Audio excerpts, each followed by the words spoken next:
नमस्ते। जोहार।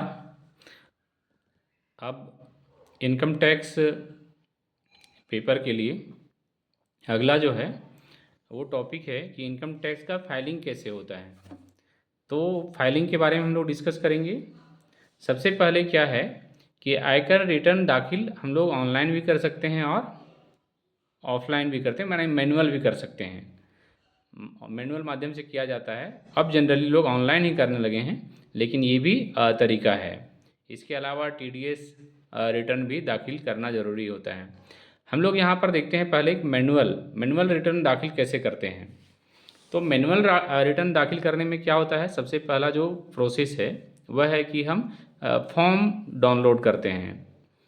और आईटीआर फॉर्म डाउनलोड करने के बाद ये कहाँ से डाउनलोड करेंगे, तो ये इनकम टैक्स डिपार्टमेंट का जो पोर्टल है, ये वेबसाइट है, वहाँ पे जाएंगे। वेबसाइट में जा कर के हम आईटीआर फॉर्म लोड करेंगे। उसके बाद उसको भरेंगे। जो विवरणी हमारा देना है वो सब, जैसे हमारा आय का स्रोत क्या है, कर की कटौती कैसे होगी, कहाँ पे डिडक्ट करना है, किस किस चीज़ में, कौन सा जो कुल आय की गणना कर रहे हैं उसमें कौन सा तरह का आय जो है वो उसको काउंटिंग किया जाएगा, वो सारा, और कैसे हम उसको भुगतान करेंगे या भुगतान पहले कैसे कर चुके हैं, वो सारा जानकारी उसमें देना रहता है। उसके बाद से फिर भरा हुआ फॉर्म को इनकम टैक्स ऑफिस में जा कर के जमा करते हैं। फॉर्म को हस्ताक्षरित मतलब पहले सिग्नेचर करेंगे, फिर अपने जो ओरिजिनल ऑफिस होगा इनकम टैक्स का, वहाँ पर ले जा कर के जमा दे देंगे। जमा करने के बाद वहाँ से रसीद प्राप्त कर लेंगे, और वह रसीद जो है सो हमारा एक सर्टिफिकेट के रूप में काम करेगा कि हमने इनकम टैक्स से संबंधित जो हमारा लायबिलिटी था हमने भुगतान किया है या आवेदन दिया है इसके लिए जमा करने के लिए। लेकिन अब जो है ये तरीका हम पहले भी बता चुके हैं कि यह जो तरीका है अब उनके लिए है जो डिजिटल सुविधा से वंचित हैं, जिनके लिए डिजिटल सुविधा जहाँ पर उपलब्ध नहीं है वहाँ के लिए है। आज अधिकांश करदाता जो है वो ऑनलाइन ही अपनी इनकम टैक्स रिटर्न को फाइल करते हैं। तो ऑनलाइन कैसे करते हैं, उसका क्या प्रक्रिया है, तो उसका प्रक्रिया है सबसे पहले आयकर पोर्टल पे जाएंगे, वहाँ पे रजिस्टर करेंगे अपने आप को। आयकर विभाग की वेबसाइट पर जाकर के पंजीकरण करने का तरीका है अपना पैन नंबर डाल करके लॉगिन आईडी के रूप में उसका उपयोग करेंगे अपने पैन नंबर का। उसके बाद से हम संबंधित फॉर्म भरेंगे। संबंधित फॉर्म का मतलब कि आईटीआर जो है, आईटीआर 1 होता है, 2 होता है, 3 होता है, 4 होता है, इस तरह से कई सारे होते हैं। आप अगर यदि सिर्फ सैलरीड इनकम या कुछ इस तरह से आप दिखा रहे हैं तो आईटीआर 1 भरेंगे। आप अगर यदि ये भी दिखा रहे हैं कि हमको short term long term gain हुआ है तो आईटीआर 2 भरना होगा। आप अगर क्रिप्टो मार्केट में भी काम करते हैं तो आईटीआर 3। इस तरह से कई सारा चीज़ अलग अलग तरह का आईटीआर रिटर्न है जिसको हमको फाइल चुनना होता है कि सिलेक्ट करना होता है, वो फॉर्म चुनना है और हमको फॉर्म को भरना है। फॉर्म ऑनलाइन भरें या एक्सेल ऑब्लिक जेसन यूटिलिटी का उपयोग कर अपलोड कर सकते हैं इसको। फिर टैक्स का भुगतान करें यदि बकाया है तो, और ये भुगतान जो है टैक्स का पेमेंट जो है वो चालान के माध्यम से किया जाएगा, और ये सारा विवरण जो है सो फॉर्म में भरा जाएगा कि हमारा इतना होता है, अब हम चालान के माध्यम से इतना पैसा हम दे रहे हैं। ई फाइलिंग करने का फॉर्म जमा करें और ई वेरिफिकेशन करें। जमा करने के बाद ई वेरिफिकेशन होता है। इसमें ई वेरिफिकेशन का तरीका है कि आधार बेस्ड ओटीपी भेजता है आपके पास, या नेट बैंकिंग या डीमेट अकाउंट के माध्यम से आपका ई फाइलिंग होगा और वेरिफिकेशन होगा। यदि ई वेरिफिकेशन संभव नहीं हो रहा है तो फॉर्म आईटीआर भी को सिग्नेचर करके और उसको फिर बेंगलोर सीपीसी भेजना पड़ता है। ये ऑनलाइन प्रक्रिया में अगर यदि हम करते हैं अपना आईटीआर दाखिल, तो इसका लाभ क्या है, ये तेज़ी से होता है, आसानी से होता है, इसका प्रोसेस बहुत आसान है। अपने स्टेटस को हम ट्रैकिंग कर सकते हैं।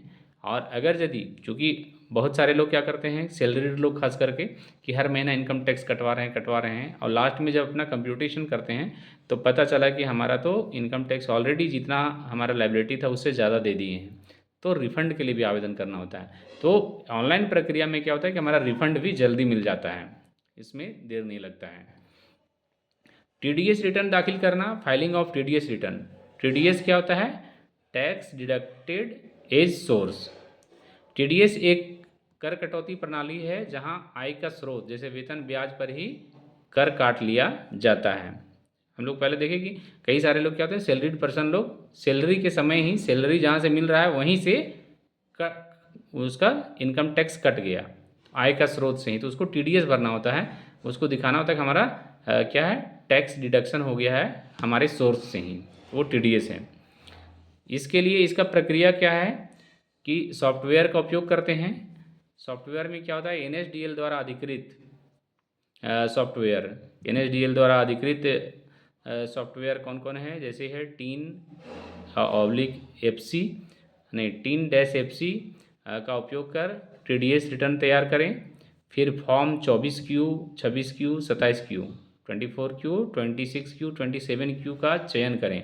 अब इसमें से कौन किसका चयन करेगा, किस प्रकार की आय पर TDS काटा जा रहा है उसके अनुसार से फॉर्म भराता है। अगर यदि कोई वेतनभोगी है, जैसे हम लोग हैं, मान लीजिए वेतन मिलता है हम लोग को और हमारे सोर्स से कटौती होता है हर महीना जो इनकम टैक्स लगता है, तो हमको 24Q जो है वो भरना होगा वेतन पर TDS के लिए।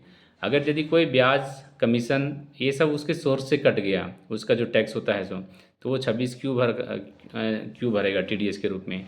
और अगर यदि कोई अनिवासी व्यक्ति का भुगतान है, अनिवासी का मतलब बोले जो नॉन रेसिडेंट है यहाँ का, तो नॉन रेसिडेंट के लिए 27Q होता है।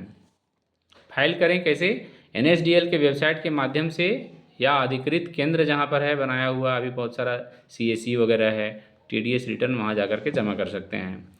जमा करने के बाद TDS प्रमाण पत्र मिलता है, फॉर्म 16A जारी किया जाता है, वो आपको मिलेगा। महत्वपूर्ण समय सीमा क्या है, जनरली क्या होता है कि ये क्वार्टरली भराता है, तो 12 महीना है तो 3-3 महीना का क्वार्टर होता है, तो हर एक तिमाही के आधार पर TDS रिटर्न फाइल करना अनिवार्य होता है।